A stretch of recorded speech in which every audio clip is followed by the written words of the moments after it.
ending March 31st. Hopefully you've all had a chance to review this by now, but if not, a copy can be obtained by contacting Diane Will at Diane, which is DIANNE, at ElitePharma.com, or by viewing it on the company's website at www.elitepharma.com. I'm going to begin by providing an update on the company's operations, and then I'm going to turn it over to Carter for a review of the financials. And after that, Jerry's going to give his comments. And at the very end, then, we'll open up the floor for questions. I'm going to focus on the 5 priority areas for Elite that we've highlighted in all of the recent earnings calls. And those areas are, first, the low-drain products. Second, Elite's generic products that are sold through our collaboration with TAGI Pharma. 3, the development of Elite's pain management products.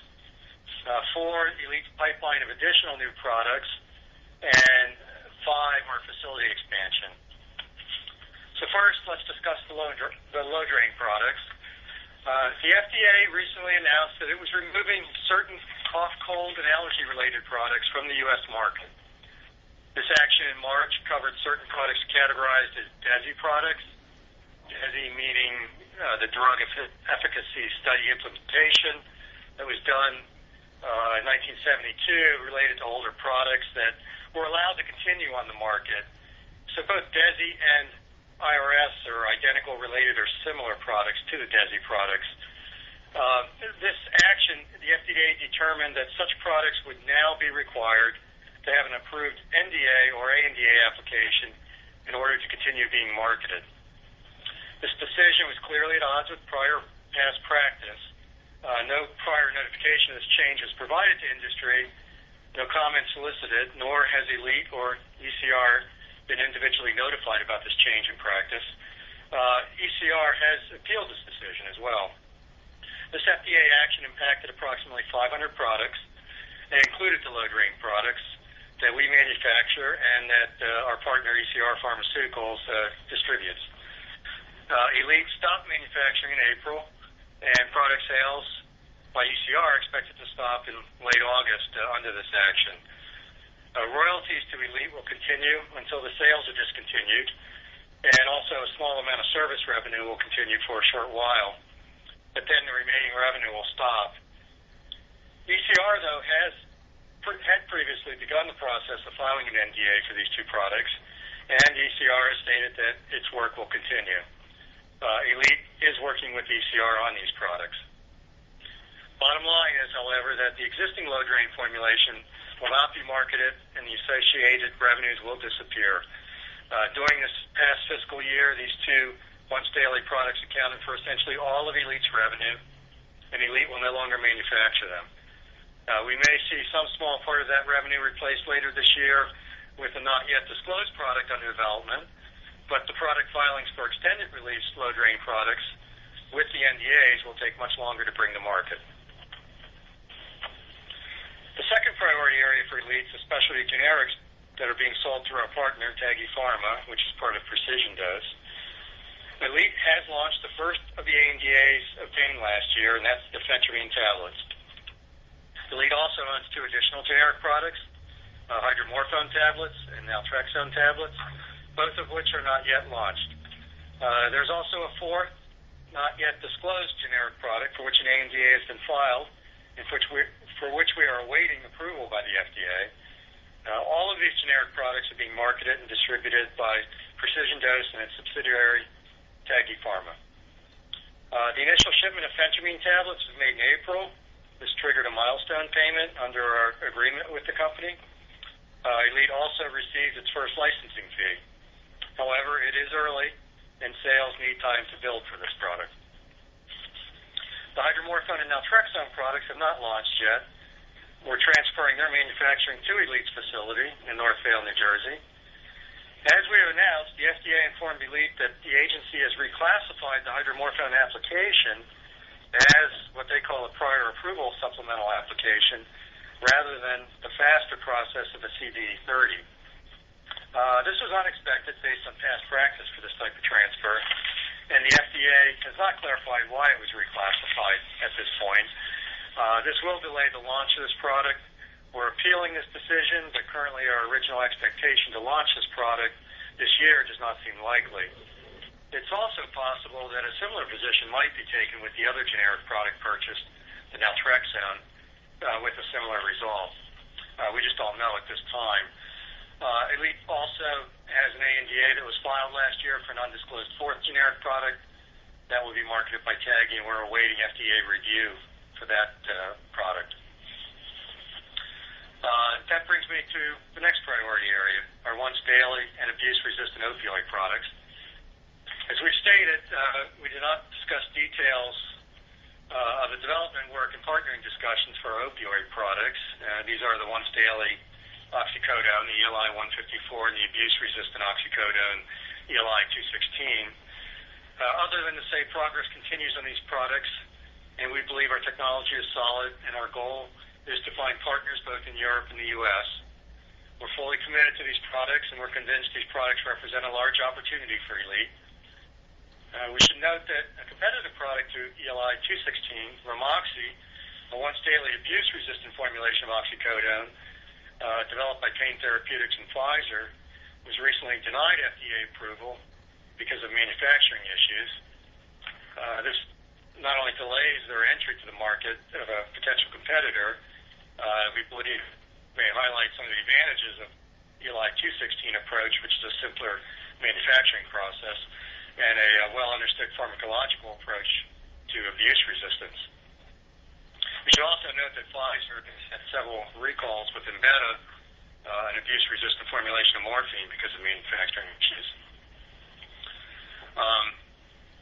So with that brings me to the fourth priority area, which is our pipeline of other products.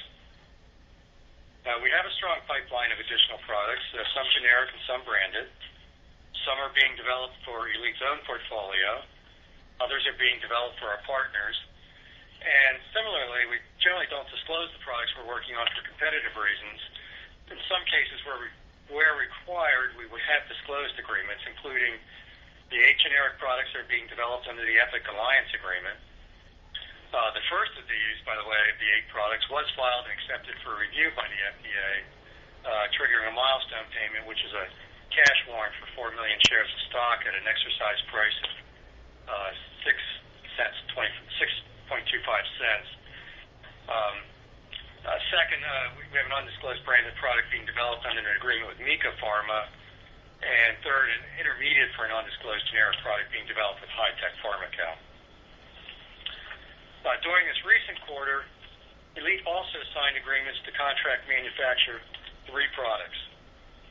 In the first of these agreements, which was signed in June, Elite agreed to manufacture 2 generic products, isradipine capsules and 2 strengths of that, and phendimetrazine tablets for Mika Pharma. Elite will be compensated at an agreed-upon transfer price for the manufacturing and packaging of these products. In addition, for isradipine, Elite will also receive a 10% royalty on net profits of the finished product.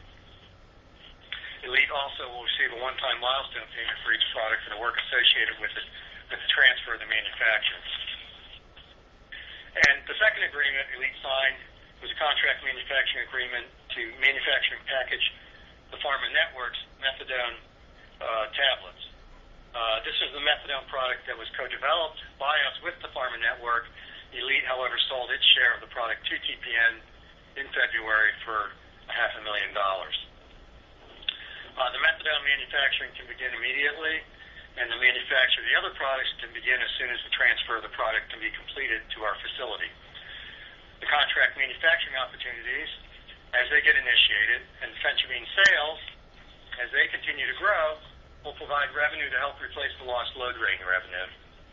Other pipeline products and agreements form a base for the longer-term revenue growth and diversity. The final priority area is the expansion of our facility, which will allow Elite to grow and accomplish our product objectives. The first phase of our previously disclosed expansion was completed late last year, where we created additional CGM inventory space. We're now getting closer to completing the second phase, where we're adding CGMP manufacturing space. Some additional work still needed, along with an FDA inspection, prior to beginning the use of this new space. The expansion of the facilities allows us to grow in a cost-efficient manner and allows us to meet manufacturing needs of the product in our pipeline. The total area of this expansion is 15,000 square feet, which is approximately doubling the size of our current facility. There are a couple other items I want to update you on, too. Regarding our alliance with Epic Pharma, in March, Epic completed the third closing, covered under the alliance agreement between Epic and Elite. Epic completed a $1 million payment to Elite, and in turn received 1,000 more shares of Series E preferred stock, plus a warrant registered to purchase up to 40 million shares of common stock at an exercise price of 6.25 cents per share. Elite also announced recently that the last of the outstanding shares of the Series D convertible preferred stock had been converted into common stock. The higher share price of Elite's common stock this year has helped achieve this outcome. The conversion of the Series D preferred shares eliminates for the company obligation for dividend payments to them and eliminates the administrative costs associated with them. While this didn't remove all the preferred stock outstanding for Elite, there are some Series B and C and Series E convertible preferred that remain. The conversion of the Series D was significant, and this strengthens the company's balance sheet. So to wrap up, Elite has had some disappointments and setbacks this quarter that included the FDA's action to remove certain DESI and IRS cough and cold medicines from the market, including these low-drain products. This, as I said, means the loss of the low-drain product revenues for the near term until new filings can be completed. The FDA's decision to categorize and transfer the hydromorphone manufacturing as prior approval, which will delay the launch of the hydromorphone product, and might also impact the launch of the naltrexone product. We're just not sure yet. But having said that, Elite has also made great progress in other areas. Elite launched the first of the generic products, the phentermine tablets. Elite will now contract manufacture two products, isradipine and phendimetrazine for Mika, and these products are going to be marketed by a larger generic company whose name we have not disclosed yet. Elite will also contract manufacture methadone for the pharma network. The first of the products being worked on with Epic was filed with the FDA. This is a product that Elite will receive a 15% profit split on when it eventually is approved and commercialized. Elite also continued to make progress in its other pipeline products, including the pain products, the Align 154 and the Align 216, and the products being developed with High-Tech and Mika. In the short term, because of the loss of the low-drain products, Elite will continue to see operating losses. But with time, the contract manufacturing and the new generic product just launched will begin to fill in some of the revenue gap left by the loss of low-drain products. And in the long run, with the launch of additional products, Elite will have a diverse portfolio of generic and branded products that will allow the company to grow substantially with time. If you've had a chance to review the financials that were released yesterday, you'll see that this quarter, which still included the low-drain revenues, and excluding the impact of the FDA action on low-drain and hydromorphone, was a good quarter for Elite. Consolidated loss from operations was $0.9 million for the fiscal year, but this loss included $1.4 million in charges resulting from the recent decisions by the FDA.